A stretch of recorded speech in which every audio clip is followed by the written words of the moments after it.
بسم الله الرحمن الرحيم. الحمد لله رب العالمين وبه نستعين على أمور الدنيا والدين وبعد. ولا ليال سيدين وذوكسون هاي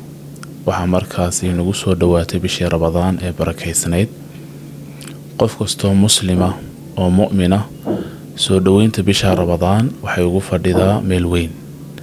انت فراها بدان لو حنو مقالنا بشي رمضان مركي سو دواتين لغا هدلو مواضيع ذا محينو قابلنا محينو كسو دوينا بشهر رمضان سببته waxay tahay bishar Ramadan oo fadli weyn muslimiinta agtooda ku leh iyadoo maalmaha wax weey bishar Ramadan haynu ku jirnaa ay bihiin markaas maalmo kooban sidoo Ilaahayba markaas ku tilmaamay ayaaman macduudaat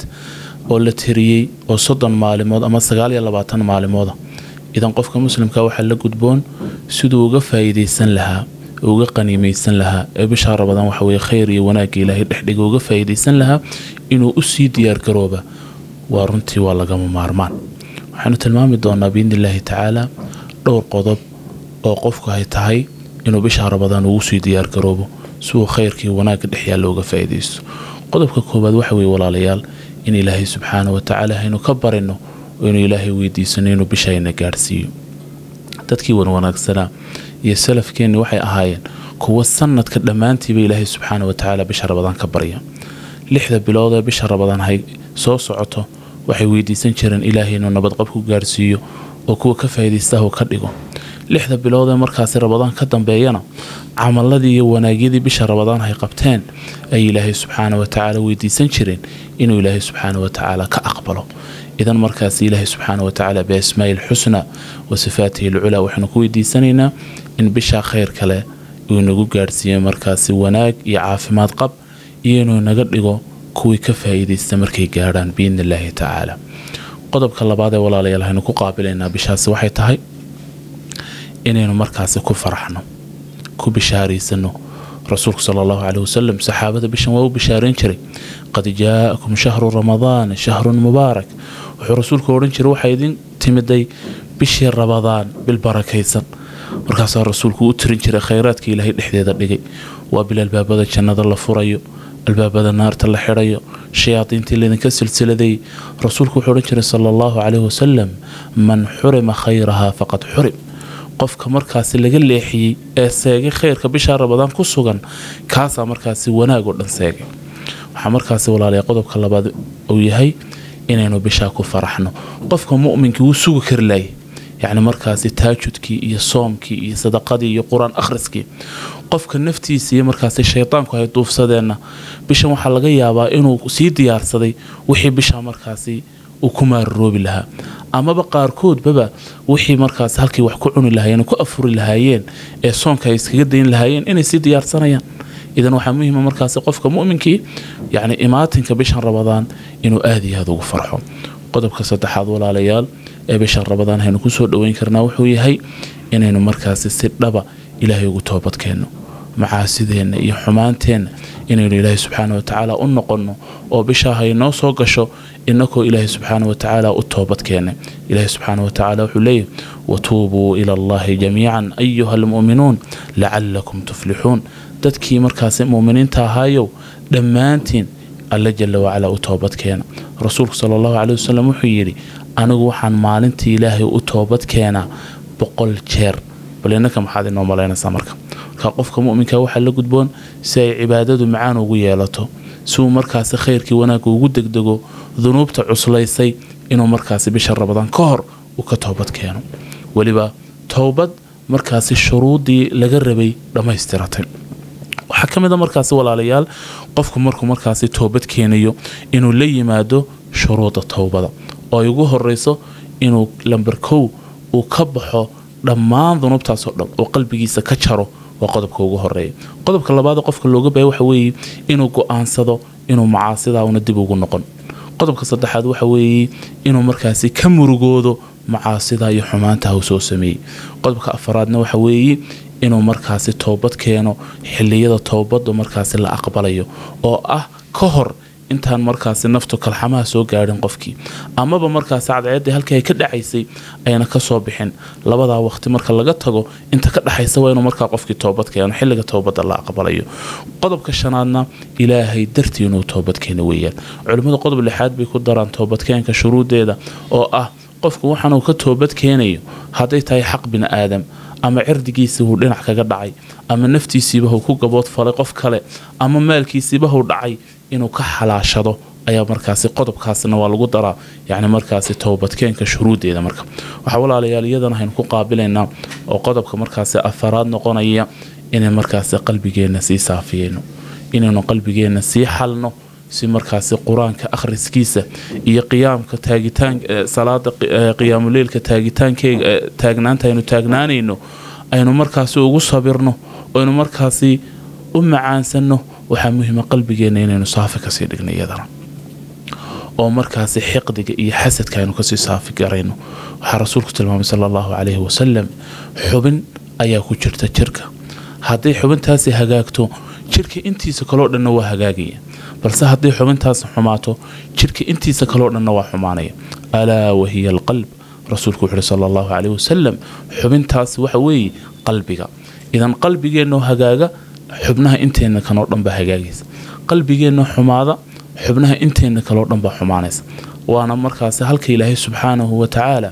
adoomadiisa ka eego maaha xoolaha haystaan iyo nooc ay u eegyihiin laakiin ilaahay subxaanahu wa ta'ala wuxuu eegaa qalbiyadeena iyo amalada ka soo fulaya idan inaynu ka shaqeynaa waa muhiim bal markaasi aynu markaasi khayr iyo wanaag kasii buuxino qalbiga soo markaasi cibaadaadku inoogu fududaado rasuulku wuxuu tilmaamay sallallahu alayhi wasallam maalin kasto markaasi khamiis iyo isniin ah in albaabada jannada la furo in ilaahay u dambi dhaafo cid walba oo ilaahay waxba u shirki yeelin ilaa markaasi laba qof oo qalbiga wax iskugu haya mooyaane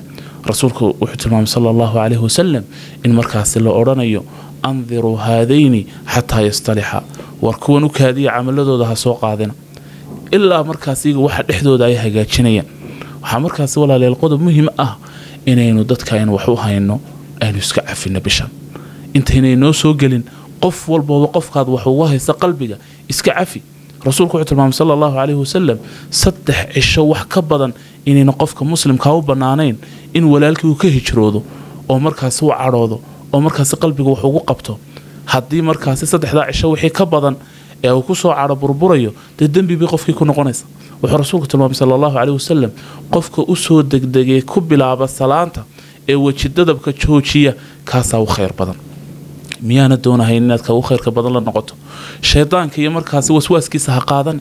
yani markaasi ha u jabinta iyo ha u leecinta ha qaadan walaalka cafi oo iska cafi markaasi bal rasuulku wuxuu tilmaamay sallallahu alayhi wasallam qofka walaalkii sanad ka hijrooda waa sida isagoo dhiiga walaalkii daadiyo kale walo fiirso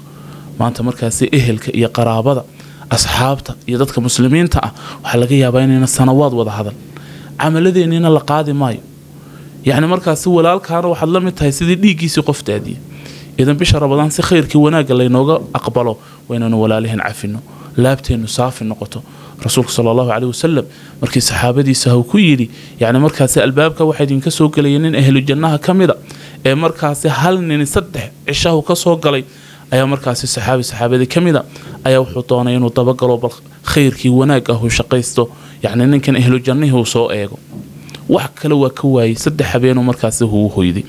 markii dambe ku war rasuulku wuxuu kugu tilmaamay inaad markaas ahlu jannaha kamid tahay maxaad samaysaa amal kale oo samaysana maan arkahaynin ilaa markaas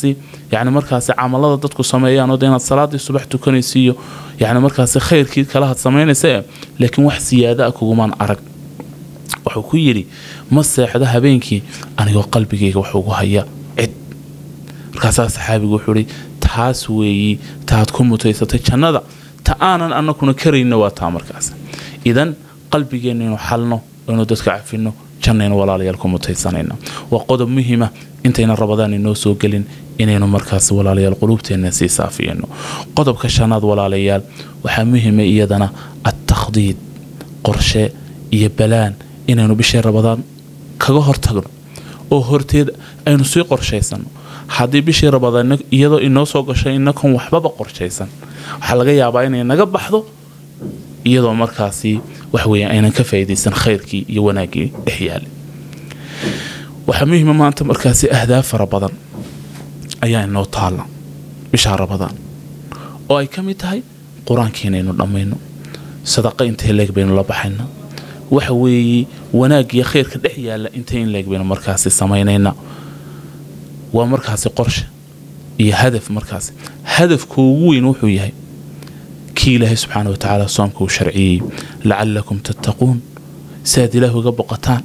idan ahdaafta inoo taala ويننا مركز بشان إنك قرشة سنسيدين وجاري لهين أينا مركز ولا ريال بشا كهر إنه سيديار كرون حاليا نوجبه هي مركز وامحي الإرادة إن نهرت الدوني تان لنمان سينو هدف كينو جارن حاليا نوجبه هي مركز وامحي إنه مركزي طونه إنكم مركزي إنه خير كي وناجا شقي سنة مركزي وحكوا حكت مركزي الإدارة إنه معمولنا أو مركز وامحي واختي إنه قرشينه qofku waajibaad u leeyahay inuu markaas waqtigiisa kala habeeyo sidoo markaas cibaadooyinka uga faa'iideysan lahaa qodobka saddexaad waa alqiyaada